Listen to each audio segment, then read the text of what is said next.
Good, good morning everyone.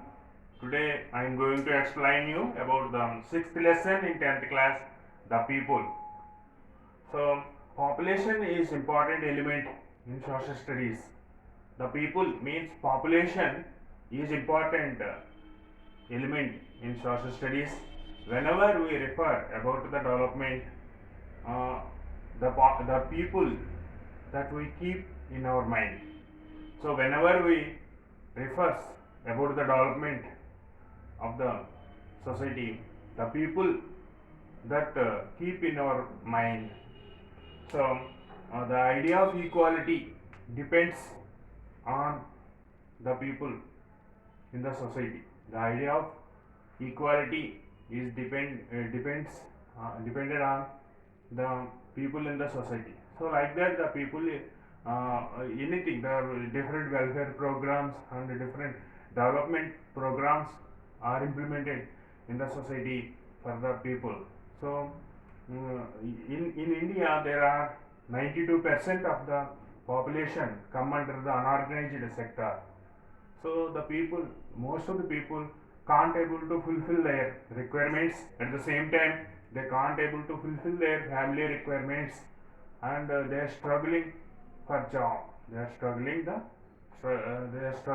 for job, and there is no job security, and there is no social security. So under these circumstances, the population, it is very important to calculate. It is very important to calculate the population number, population distribution, and population characteristics. So through which these are the basic backgrounds: the population number, the population distribution, and population characteristics. These are the basic backgrounds through which we can understand the other aspects. Through which we can understand the other aspects. So the population, it is the census of India. So the census of India, through which how the population was calculating. So the census of India, through the census of India, we are calculating the population in India. So the Registrar General, Census Commission of India, Registrar General, Census Commission of India, organizes the calculation of the population, and also provide the information about the calculation, and the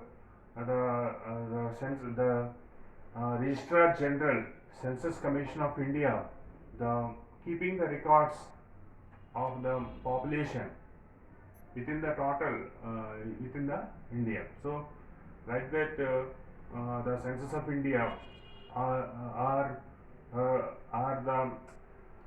Registrar General, Census Commission of India is making the total population list in India. So the census of India, the total population of the country was calculated for every 10 years, once in 10 years. The total population of the country calculated for every 10 years. So the first during the British period, the first census was taken in 1872. During the British period, the census of India was taken in 1872. Then the first complete census, means the total full-fledged calculation of the population taken in 1881. So during the 2011 census, our total India population is 121 crore 5 lakhs 69,573. So according to the 2011 census, our Indian population is 121 crore, above 121 crore. So among the people, the men population is the 62 crores 31 lakhs 21,843. means more than 62 crores male population is there. The female population 58 crores 74,000 74 lakhs 47,730 female population is there in India. So like that, the Census of India calculated the population of the country within the India. So now we are going to another topic, that is what does the census show? What does the census show? So the census shows about the age structure. So age structure is a very important phenomenon through which we can understand the characteristic features of the population. So the age structure is one of the important characteristic feature of the population. So the total population of the country we have divided into three categories. First one is child age group. Child age group below 15 years aged people come under the child age group. Children below 15 years aged people come under the child age group. Next, working age population. 15 years to 59 years aged people come under the working age population. So working age population is very important. This is the backbone of the economy in the country. So fortunately in India there are more percent of the people are come under the working age group in India. So aged people above 59 years aged people we have called as the aged group. So like that, the children below 15 years aged people, they are totally dependent on the families. They can't earn money for their requirements. So for food and for clothing and for medical facilities, for education and some other essentials, they totally depended on to their family members. So this is not this is so next, the working age people 15 years to 59 years. So these are the working age people in India. So these are also biologically reproductive. The working age people biologically reproductive, and the child age group people and aged people also depended on the working age people. So these are the working age people, mostly they are expected the minimum they expected good salaries and the secured life and secured job. So aged people, mostly the retired and pensioners, those are working under the organized sector. Those are retired people, they did get the pensions, and somehow they fulfill their requirements. But most of the people, those are working in unorganized sector. Those are just like the agriculture laborers and other workers. The people after the age, after the retirement age, they continue to work.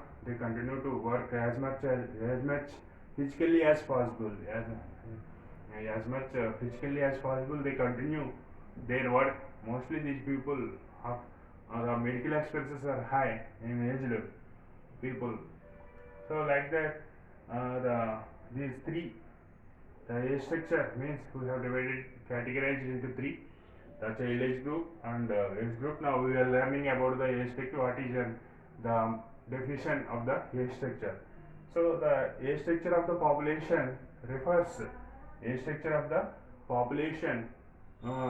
refers the number of males and females,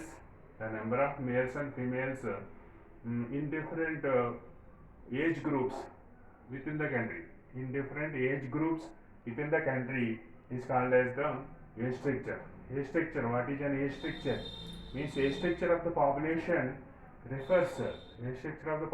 refers the number of males and females the number of males and females in different age groups, are in India, within the India is come under the age structure. So age structure is very important, one of the important characteristics in uh, in the population, important characteristic feature, one of the important characteristic feature in the population. Age structure influences the what the people require, influences the different age people, what the people require, and what type of work the people can able to do the work, what type of work they can able to the capacity to work, the people, what the capacity to work of the people. So also determined. So this age structure, the child age group and working age group and aged people, these different category of aged structure, age structure determines the socio and economic conditions. So how is the socio and economic conditions? Means the age structure determines the social and economic condition of the country. Okay, children, this is about today. So the topic is age structure, and also we have learned about the census of India. Thank you. Please subscribe my channel and click like button. Thank you.